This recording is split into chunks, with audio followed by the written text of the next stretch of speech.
Good evening and welcome everyone. Thank you for joining us today for the State of CPJ, an annual review of the Center for Public Justice. I'm Dawn Brotherton, Director of Development for CPJ, and I'm joining today from Harrisburg, Pennsylvania, where I live with my husband and 3 children, 2 dogs, several ducks, other, various animals. And I work remotely, so I appreciate you taking time to join us today. You are part of the CPJ team that moves our mission forward, and we are honored that you have chosen to spend your valuable time with us today. As part of our support network, your gift of finances and time, expertise, and influence are invaluable. Thank you for all you do for the Center for Public Justice. Please share in the chat, if you haven't already done so, your name, where you're joining from today, and if applicable, the organization that you represent. During this webinar, you will hear highlights from 2023 and learn about exciting things on the horizon, including highlights of our new strategic plan. To start us off, we'll hear from Stephanie Summers, our CEO. Following Stephanie, we'll hear from Stanley Carlson-Thies, founder and director of the Institutional Religious Freedom Alliance, IRFA, a program of CPJ, and then from Emily Crouch, program director for Shared Justice, CPJ's program working with young adults. Our annual report is available now in digital form, which is exciting. A link to it will be included in the email that you'll receive from us after the webinar. After our speakers, we will move to your questions. As you have them, please use the Q&A feature to submit them. The chat feature will be turned off, so you'll need to use the Q&A button instead.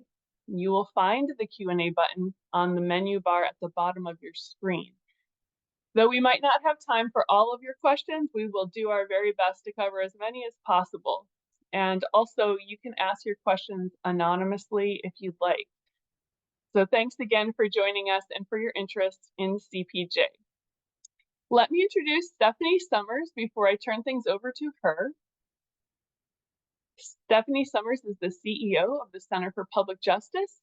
Stephanie is co-author with the late Washington Post columnist Michael J. Gerson and Katie Thompson of the book Unleashing Opportunity: Why Escaping Poverty Requires a Shared Vision of Justice.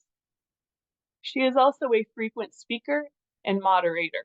Recent topics include Christian activism and leadership.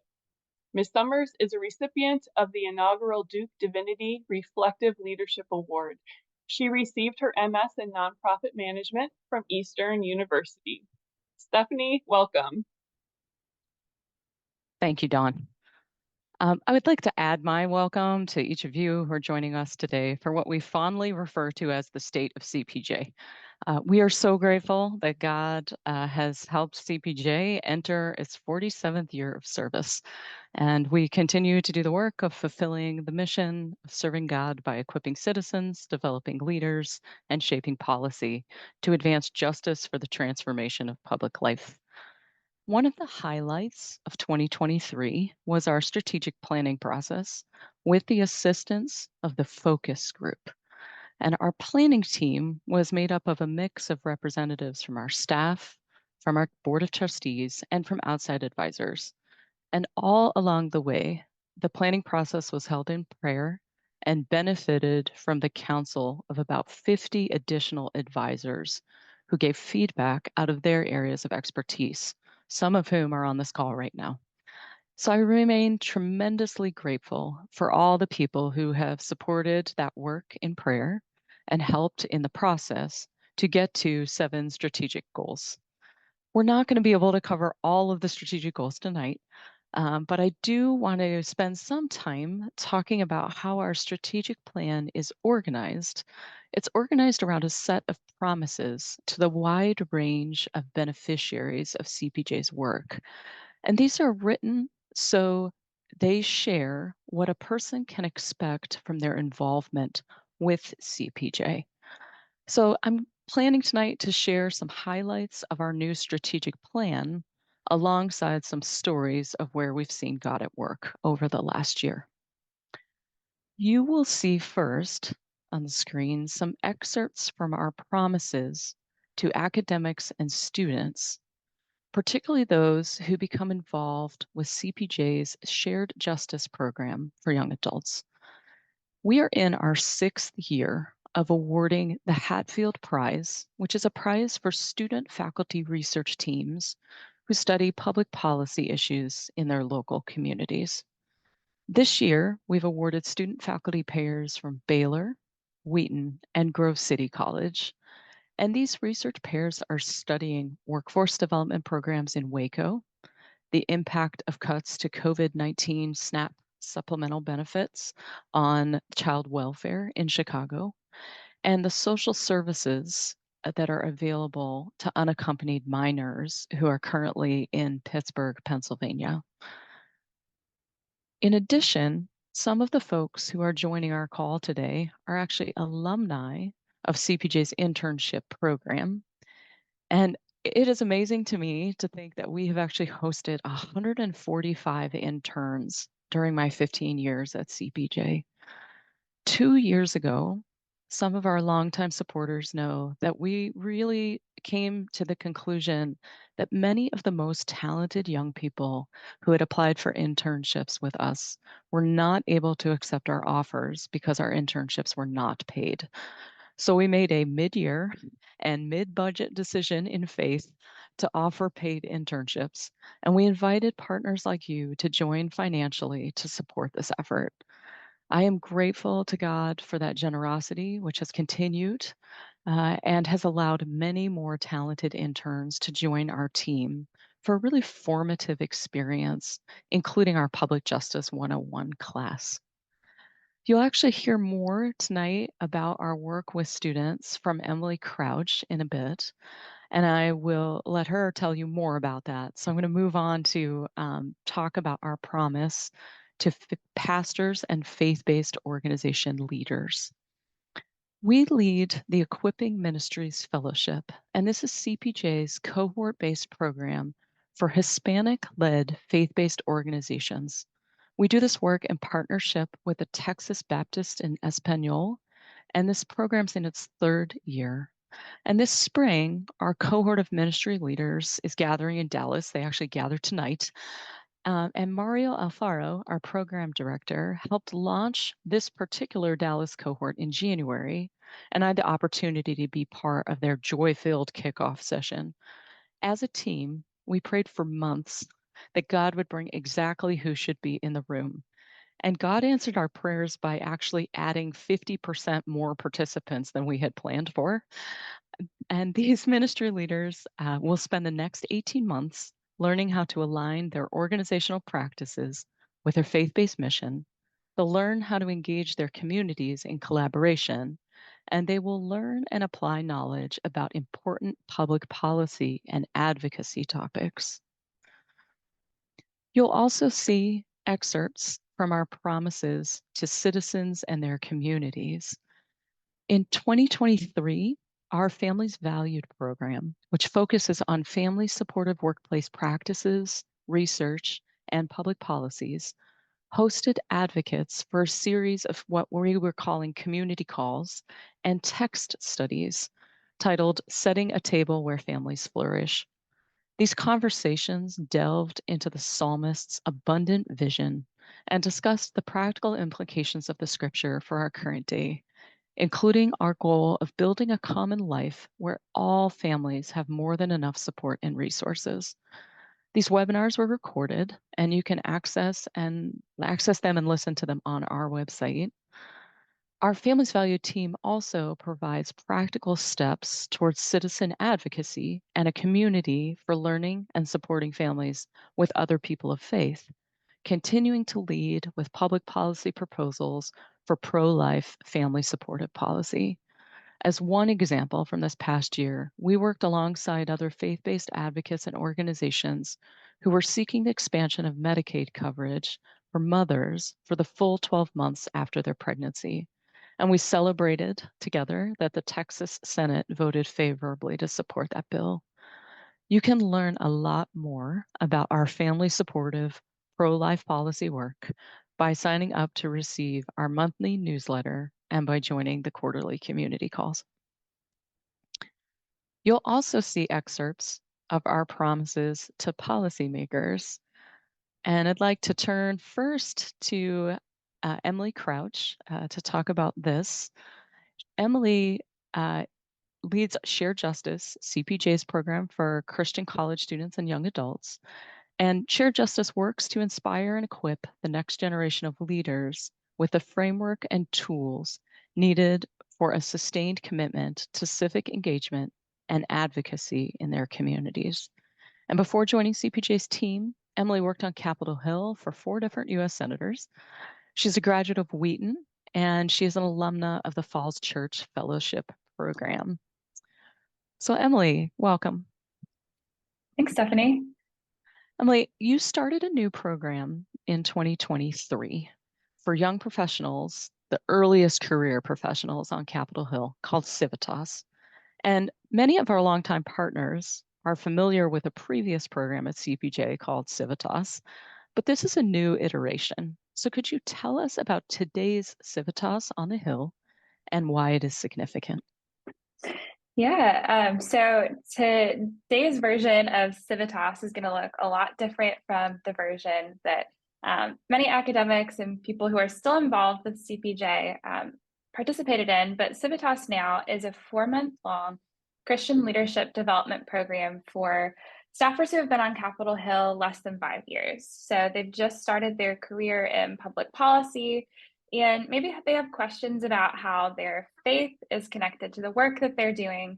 And so Civitas offers them 8 sessions over the course of 4 months over dinner to be able to ask these questions that they have and to develop a new framework for thinking about public policy in a way that helps them to love their neighbors through politics and to consider other institutions and organizations outside of maybe the most important things in their office, like other government entities, the marketplace, and individuals who are contacting them all the time.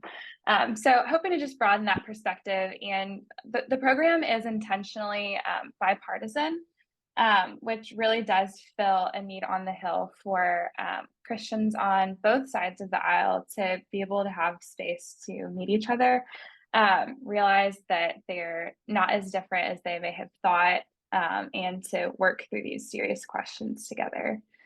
And I wanted to share a little bit more about that.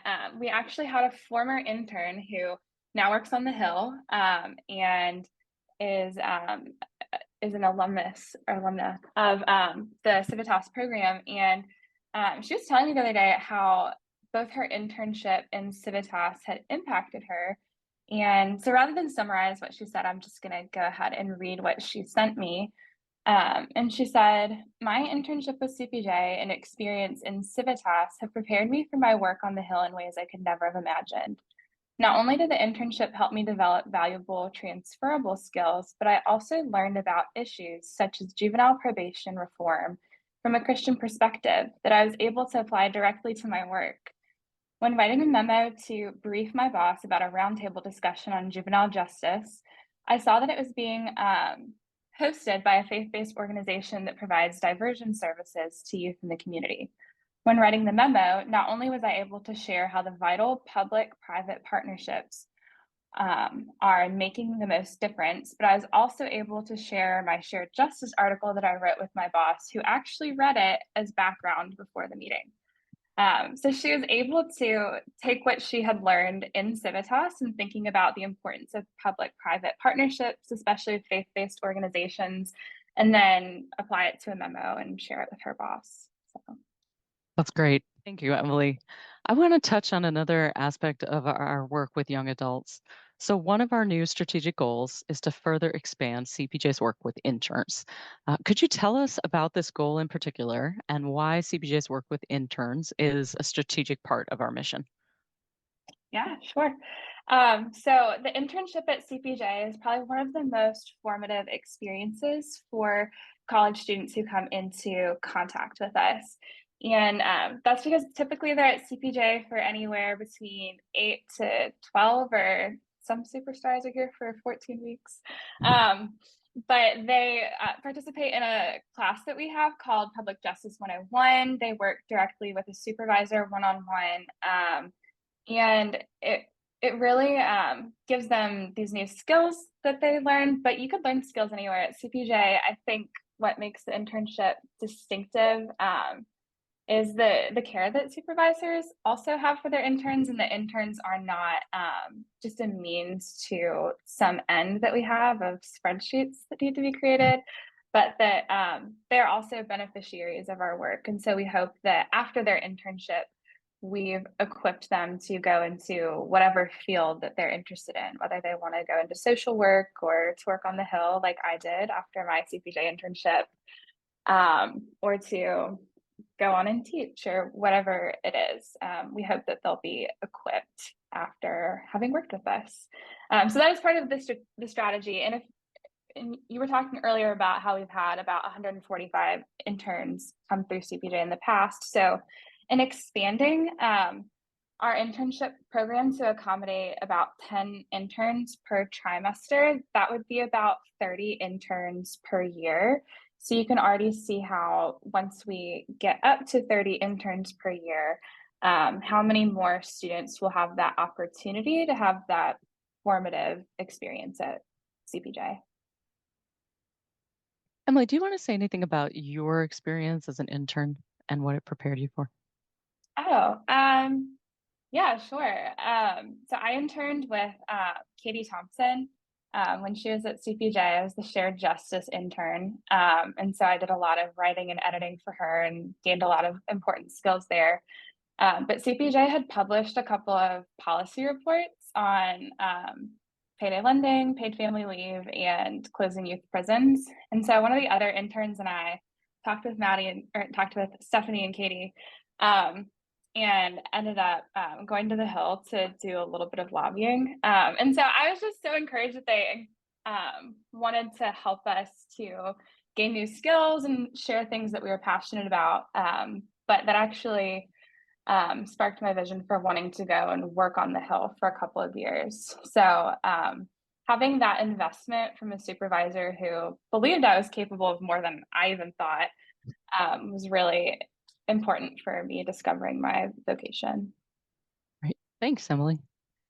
I want to loop back and pick up Stanley Carlson-Thies so we can talk a little bit together about our promises to policymakers and another kind of direction.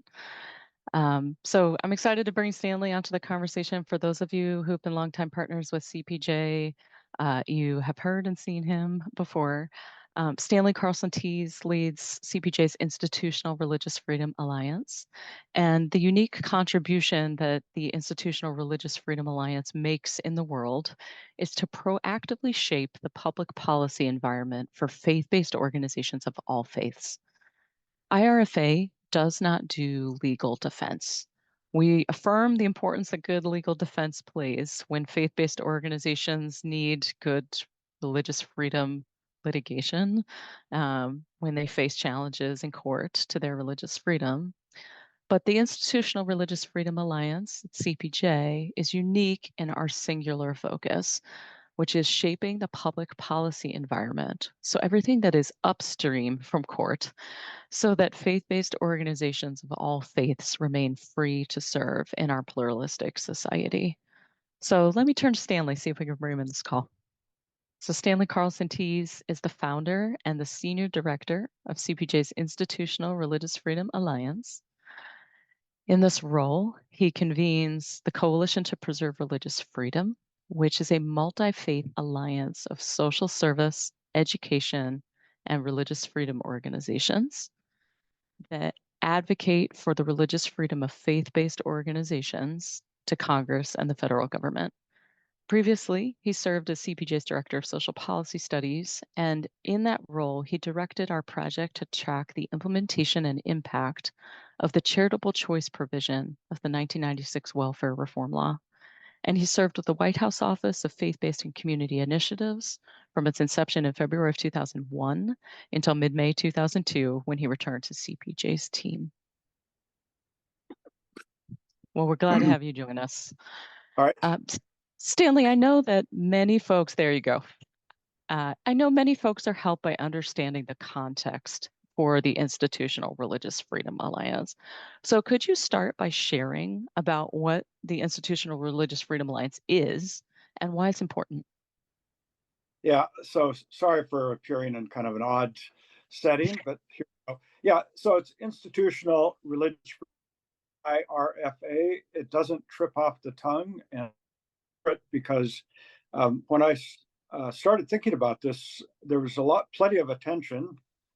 We need more, of course, about individual religious freedom. You know, so people need the opportunity to follow their faith wherever they are, but of course, also for institutions. And so, putting institution right up front was a way of kind of drawing attention to that. You know, people need freedom to exercise their faith, but partly we exercise our faith through organizations. They're the hands and feet of our faith in many ways, allowing us to do things on a bigger scale than individually. So they need their own freedom to follow their own ways. And when they're available, when they can be distinctive, they also then allow individuals to get the kinds of services they particularly want or to serve in other kinds of organizations. So that's alliance part of it is because we do everything with allies. So the Center for Public Justice supports the work that I do. I work with a wide network of organizations, associations that themselves political and religious. They're up on Capitol Hill all the time talking to senators, representatives, their staff. But the IRFA can convene, kind of encourage people, have strategic sessions, and kind of them so that what they do on Capitol Hill can be more effective. Great. Thank you, Stanley. I want to ask you to talk a little bit more about the last thing you shared there. Part of that convening work is done in the context of the Coalition to Preserve Religious Freedom. And you've been leading this group and convening it for more than 2 decades now. I would love for you to share why the Coalition to Preserve Religious Freedom this year added quarterly in-person meetings on top of what had become a COVID era norm of monthly Zoom calls. Yeah, okay.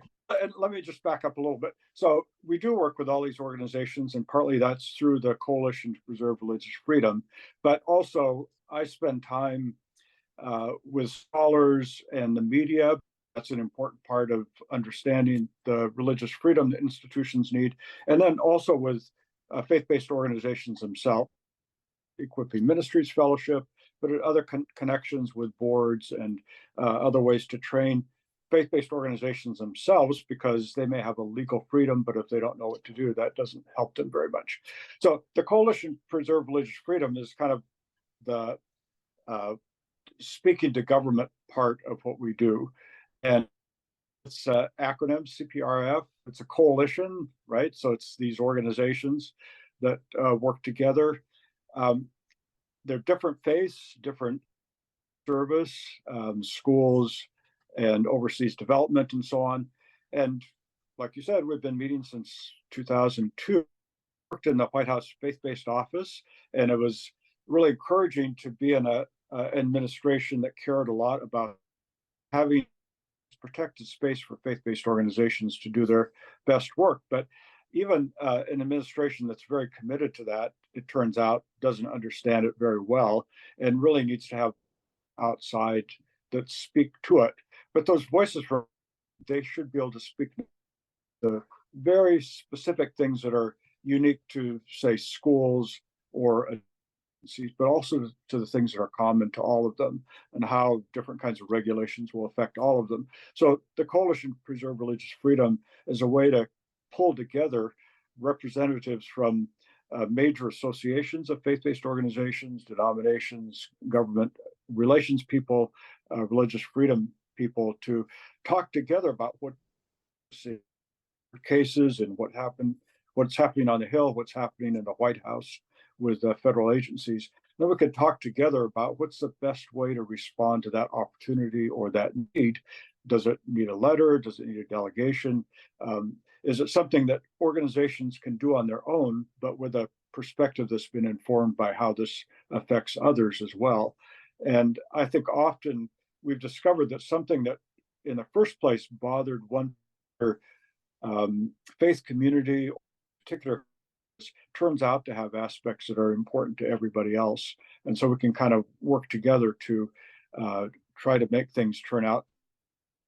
It's coalition to preserve religious freedom because the States has a lot of very strong protections for religious freedom. We don't want to let those slide by being inattentive, by organizations not being equipped, and so on. So that's the thing. We've been meeting roughly every month except for August since 2002, however many years that is. And it was by Zoom in person for the longest time, which was great.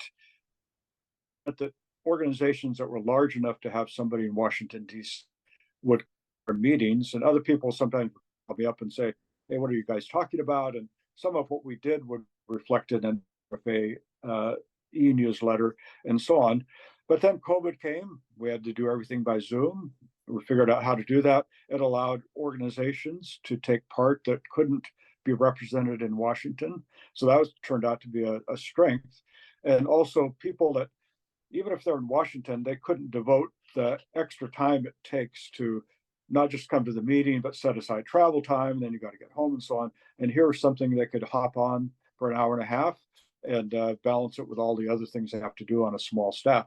So that was great. And so we are continuing that. But then we've added order. The meeting is an in-person meeting plus Zoom for those who can only join by Zoom. And we're very thankful to Pepperdine University's Washington, D.C. campus that has a space that we can use for that, that's equipped with cameras and so on. So why bother to come together? Well, partly so people can come and have, cookies and coffee and not just sit behind their desk. But, it really, the kind of work we do, it's really important for people to understand each other and trust each other. It's much easier for people to gain that kind of sense of each other by being in the same room, chatting together before the meeting starts, watching somebody present. What do they say? How do they say it? Watching other people around at that, or kind of be, or things. Even just having met together twice now, already out of that has come some connections that I think would not have happened just through a Zoom meeting, and that's helping some organizations do better representation. Also, in these quarterly meetings, I thank, among others, Maddie, our advocacy. We're doing a half-hour kind of PJ 101, but this is for government religious freedom people. You could call it basic training or 101, institutional religious freedom 101, kind of some equipping on the basics of things like really important topics like the faith-based initiative, religious staffing. What about key Supreme Court decisions, or what about religious freedom and sexual orientation and gender identity, and that kind of thing. People come to Washington, they get hired in these positions, and there's really no place that gives them training on some of these fundamentals. So they get dropped into the fast-moving stream. They're fast. They do a lot of reading. They talk to a lot of people, but there's no place they get kind of the basics. So we're trying to say, let's offer some basic, continuing basis that will help people out. Great, thank you. I want to kind of move and ask you if you can focus a little bit on one issue that we've been talking about that we actually featured in our 2023 Kuiper lecture, which is childcare. And, states and the federal government have been considering how to expand pre-K classes for families that can't afford this on their own. And we have been having a long discussion and lots of work being done to try to address keeping room for faith-based programs and child care centers. And so I'd love to hear from you a little bit about that issue as you have been focused on it. Yeah, so this is kind of a little bit new, a little bit developing further some things we've done. Childcare, um, the upper end of that, 3, 4 year olds, 5 year olds, that would then get into the area of pre-K. And so pre-K can be really important for many children, complement what they get at home. And a lot of states decided, yes, that's so important, but we know a lot of families have trouble affording it. So let's start what's often called UPK, Universal Pre-K.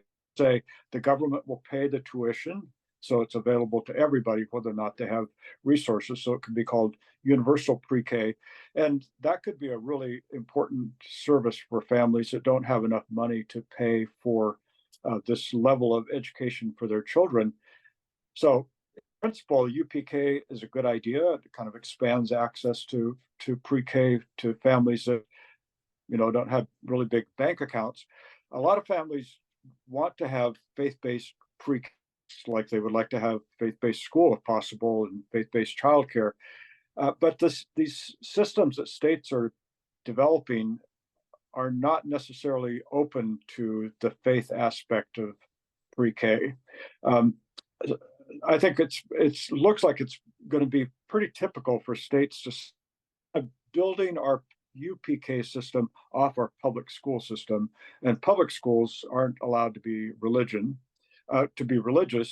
And so if you build a UPK system kind of off the public school system, then it's also not going to be very hospitable to faith-based pre-K programs.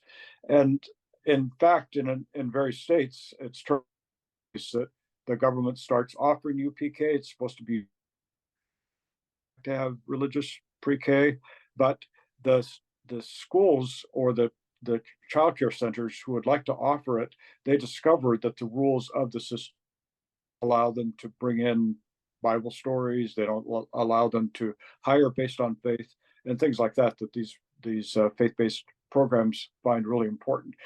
The programs would like to offer pre-K to families that don't have enough money to pay the regular tuition, be part of the UPK system, but they want to be part of the UPK system as faith-based programs, which is also what a lot of parents would like to see. So the question is, can that UPK so that faith programs can be part of it? And in principle, it can be, because that's the way the childcare is run. The childcare system is run so that government funding can go to faith-based childcare, even in churches and so on. And so this UPK, for that to happen, I think there's going to be a lot of policy work that has to be done at the state level, rolling this out, and at the federal level, because I think there'll be an effort now, again, in the future, just like there was a few years ago, to develop some federal rules. But it's going to take advocacy. And for that to happen, I think one thing we're discovering is that in different states, there are programs run by different faiths, but they don't necessarily know each other. They don't necessarily have good advocacy arms because they were just offering something that people were paying for. They haven't necessarily been paying a lot of attention to how the state programs are being developed. They discover barriers and not necessarily a way to get around them. So we're working up ways to kind of bring organizations together to find out what the situation is in different states, and then develop some strategies to see if it's possible to open those up for faith-based programs to be part of UPK systems. Great. Thank you, Stanley. We're going to bring you back with some questions that have already been dropped into the Q&A for you. But I'd like to invite our other panelists back because there's questions for each of you as well. This is the time where we're going to turn to the questions of those of you who've been able to join us live today. If you haven't quite found yet the Q&A button on the menu bar at the bottom of your screen, take a look for it there. And we're going to continue to kind of address some of the questions that have been posed. And I think it was mentioned previously, but if you don't want your name to be shared, that's fine. There's a way you can check a little box to say you're anonymous. So welcome back, Dawn and Emily. I'm going to start with a question for Emily about the Civitas program. So the question, it's kind of a paragraph, so I'm not going to read the whole question.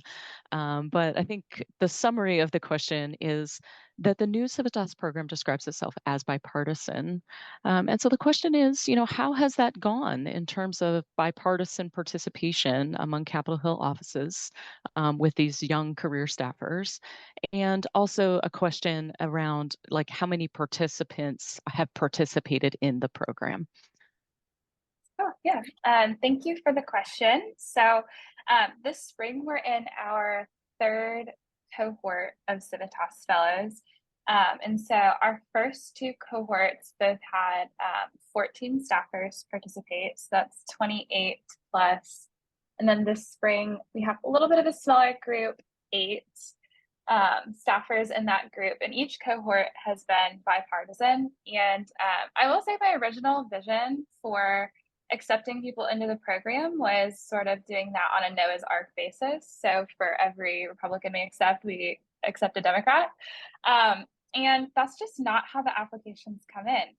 And the biggest way that we get people applying is when someone goes to them and says, hey, I think you would be a really great fit for this program. And so a lot of the work that I have done is just in making friends with people on the Hill and hearing about their lives and their jobs and making friends with their pastors and talking to them about it. Because pastors often have a good idea of who in their congregation works on the Hill, is asking these questions. And so that's generally a more nonpartisan way to meet people when you first start with that church and faith community. And then it's like, oh, and you work for this representative. Okay, cool. That's not the most important thing about you to me. So that's kind of how we've gone building the cohorts, but we haven't had a cohort that's been evenly Republican and Democrat thus far. So, and again, that's because that's not the main focus. Is for like, I mean, it's great to have a bipartisan community, right? That means something, but that's not what we're trying to instill necessarily. It's this toolkit of ways to think about public policy, and CPJ's way of doing it. Great, thank you, Emily.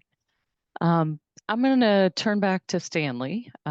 You've got a couple questions in here. So one question is, I hear some people say that religious freedom is better protected now than ever, but all the time I hear about legal threats to churches or ministries. What's going on? I think both on.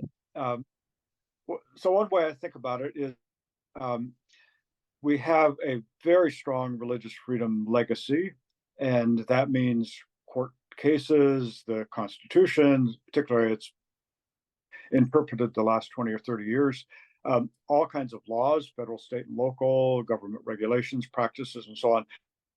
Not perfect, but very protective of religious freedom for individuals and also for organizations in many ways.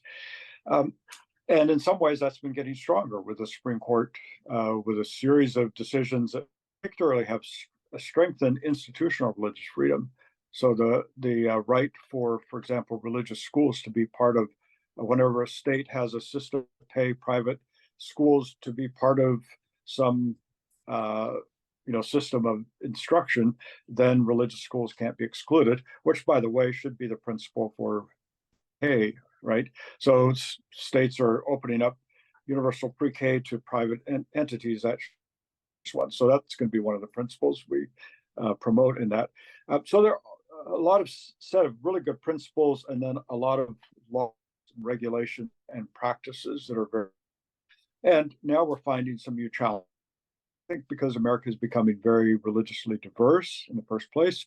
Now, in second place, many more what are called nuns, N-O-N-E-S's, people who they're not necessarily anti-religious, but they're not really tied to institutional religion. And they don't necessarily know all the ways that institutional religious organizations function and what they do and how they can fit together with others. All of that's going on. And other rights that we didn't used to deal with, particularly gay rights and gender identity issues. And so how are those going to be dealt with? So now I think we're now in this kind of moment in which we have a lot of good principles, a lot of good laws, and then some novel things are coming to the foreground. And then with legislators, and in some cases a little bit more secular minded, they're deciding some of those in a less favorable way. But we still have all those good principles. So I think what's really important for faith organizations is to take confidence from all those good principles and make sure that they avail themselves by knowing what their freedom and being rightly about them and so on, being responsible to utilize them, right? Not just let them kind of disappear. For individuals not to get carried away by pop up just because somebody gets challenged mean they're going to lose. In fact, the court may now say we have this novel issue, and the way we're going to decide it is one way that protects religion. So I think we're in a time of change, but it's found with a lot of good principles that are at stake. But it does require people to speak up for their faith, to stand for something, to not just back away when they run into resistance, and for advocates to be smart about what they're doing. Thank you. Emily, I'm going to come back to you. Someone asked a very practical question, which is how do students learn about your internships or the Hatfield Prize, and how do they apply? Yeah, so that's all on our website. If you look at ways to get involved, you can see that you can intern for us.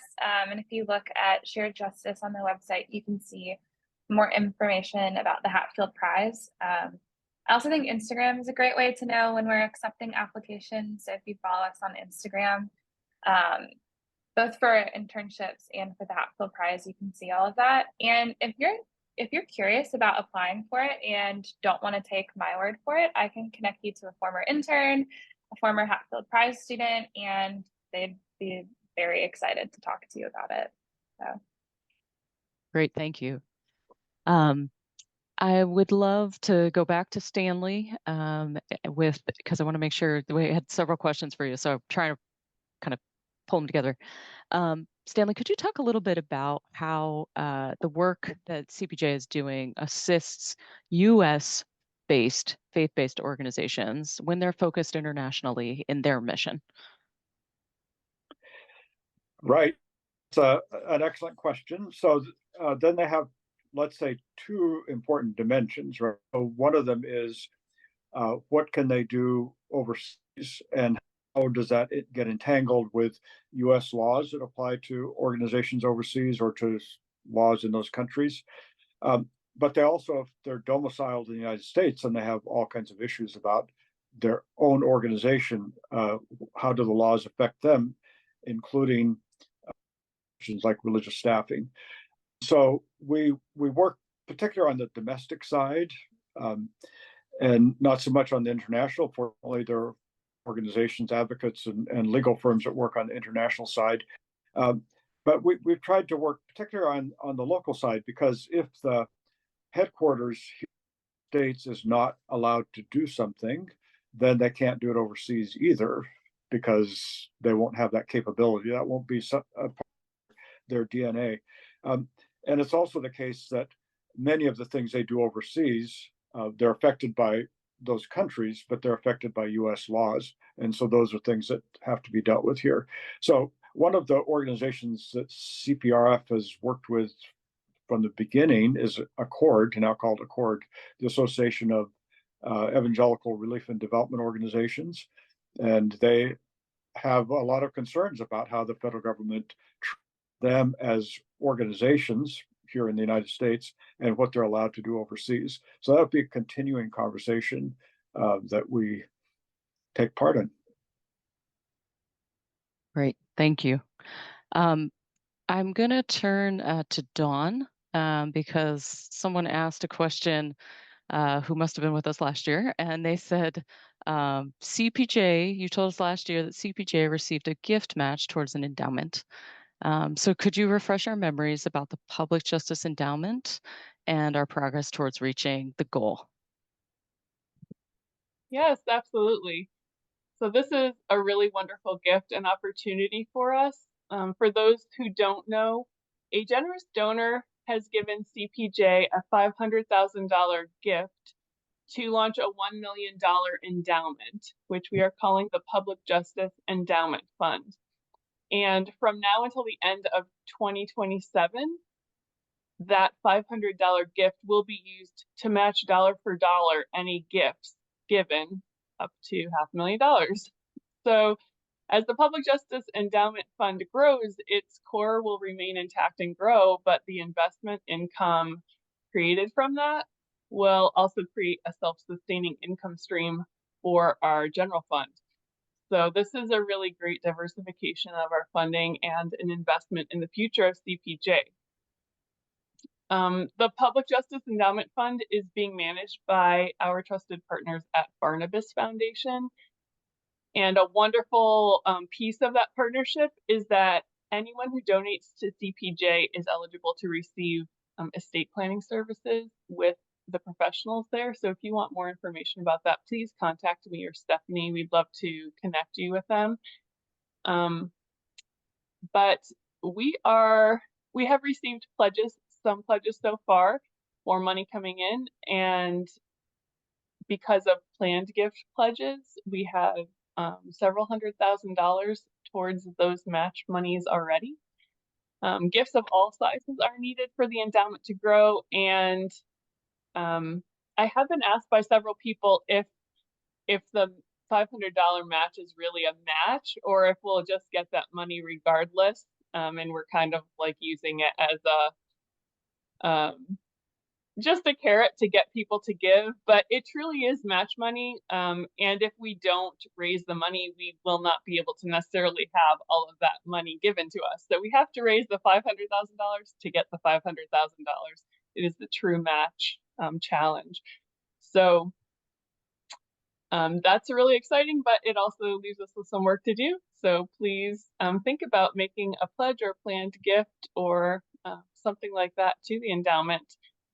I'd also like to let people know, because this is important, that you can give different kinds of gifts besides cash to CPJ. We encourage and accept non-cash gifts like personal property, appreciated stocks or securities, retirement funds, life insurance policies, and business interests can all be donated to us and given towards the endowment through planned gifts. Qualified participants can also give through your IRA. Yes, I almost said IRFA, but you could give through your IRA, and also employee match program. So keep those things in mind when you're thinking about making a gift to CPJ in any way, to the annual fund or to the endowment fund. So we're really thankful for God's provision in this way, and super excited about the people who have already made donations, and for all the people who are going to help us reach the goal of a $1 million endowment in the next few years. Great, thank you. John, I want to come back to you actually and hand this off to you to sort of bring our time to a close. I'm really grateful for the folks that have asked questions, and thank you for joining us. We are happy to continue to answer questions as we go along as well. But thank you for spending part of your evening with us. Don, why don't you go ahead? Sure. I just want to wrap up with a few comments to, thank you again for joining us, and ask you also to pray for our CPJ team and our interns and our advocacy efforts and all of the other partners that work with us, the people that you've heard about in our time together tonight. We all need prayer, and we ask that you would pray for God's guidance and Spirit leading us as we move forward with the strategic plan. For those of you who have joined today who are not yet part of our team, please consider partnering with us through a gift of financial support this year. You can make a donation securely through the donate button on our website, or you can mail a check. While you're at the website, you can also sign up to receive newsletters and hear about upcoming webinars and events, things that are happening. the work that's being done. So the website's full of resources and information, and you'll find everything there. So www.cpjustice.org. And I think that that's being put in the webinar chat as well. So you'll find lots of information there. And lastly, before Stephanie closes our time in prayer, I wanted to let you know that you'll receive a follow-up email from us after this webinar in the next 24 hours. That will include a link to our annual report, as well as the information that I just talked about. So keep an eye out for that. It's really exciting to have that hot off the press. You'll be able to read about some of the things you've heard here, but in more detail as well as more. So thanks again for being here. We really appreciate you. Stephanie. Yeah, and before I pray, I do just want to share, that one of the things that we'll do over the next year within the context of our newsletters is share more in detail about the strategic plan. So kind of at the top, I was able to share, we're just hitting some things, not all the things. It's impossible to do that in the webinar time and leave time for your questions. We'd be here all night. But you will have more opportunity to hear more for sure. And we're really grateful for the interest that folks have taken in joining the call today. And we'll be excited to hear more of your questions going forward. So thank you. Would you join me in prayer? Lord God, thank you for the opportunity to spend an hour together. We're grateful. Thank you for the way that you have seen fit for this organization to lead over decades and generations. And Lord, for the work that you continue to do in drawing people to yourself with a vision for public justice. Lord, would you bless everyone who's been part of this evening in the way that you have called them citizen, public official, academic, student, and many more, Lord. Would you continue to lead CPJ? Please bless, Lord, our ability to attend fully to your wisdom and leadership. And please make a way that as we continue to navigate the complexities of what it means to take seriously our responsibilities as citizens in a political community that is quite different and diverse. Lord, I pray that you would just continue to give us the wisdom to know how to navigate that well and faithfully. So, Lord, thank you. We trust you and we love you. And it's in Jesus' name we pray. Amen. Thank you, everyone, for joining us.